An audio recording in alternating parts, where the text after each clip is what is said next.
Assalamualaikum warahmatullahi wabarakatuh. Innal hamdalillah wa salaman amma bada.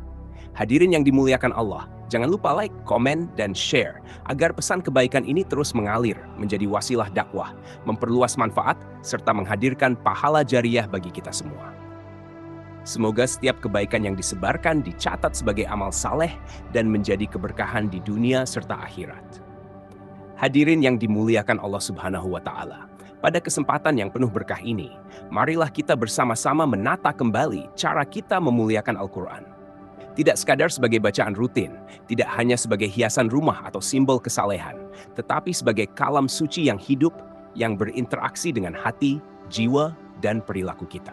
Al-Quran adalah kalam Allah yang Maha Suci.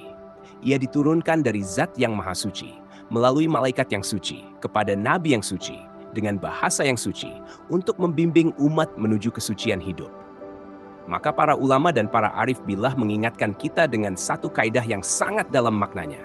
Kalam suci hanya akan bersenyawa dengan yang suci. Hadirin rahimakumullah, kesucian yang dimaksud bukan semata-mata kesucian fisik, bukan hanya wudhu yang terjaga, bukan hanya pakaian yang bersih. Lebih dari itu, kesucian yang dimaksud adalah kesucian hati, kesucian niat, dan kesucian arah hidup.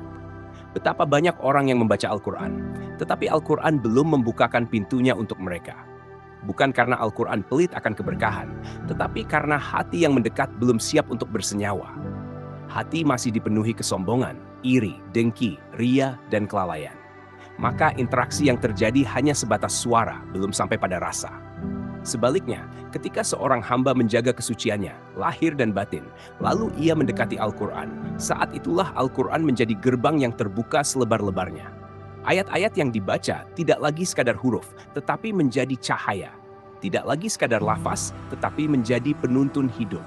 Hadirin yang dimuliakan Allah, orang yang senantiasa menjaga kesuciannya adalah orang yang luar biasa. Ia berhati-hati dalam ucapan, menjaga pandangan, menata niat, membersihkan hatinya sebelum membersihkan lisannya.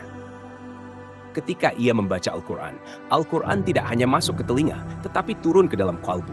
Maka dari sanalah lahir keberkahan Al-Quran. Dari sanalah muncul keajaiban Al-Quran. Dari sanalah direngkuh kemuliaan Al-Quran. Al-Quran menenangkan jiwa yang gelisah, menguatkan hati yang rapuh, meluruskan pikiran yang bengkok, dan menuntun langkah yang tersesat. Namun semua itu hanya akan benar-benar dirasakan oleh hati yang bersih dan jiwa yang rendah di hadapan Allah. Hadirin rahimakumullah, mari kita bertanya pada diri kita masing-masing.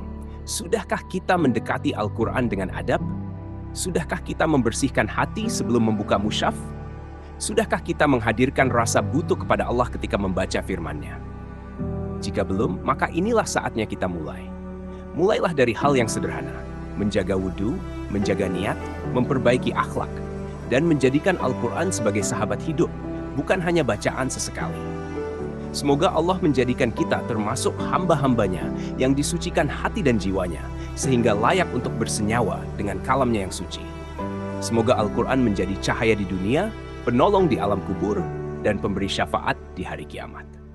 Wallahu a'lam bishawab. Wassalamualaikum warahmatullahi wabarakatuh.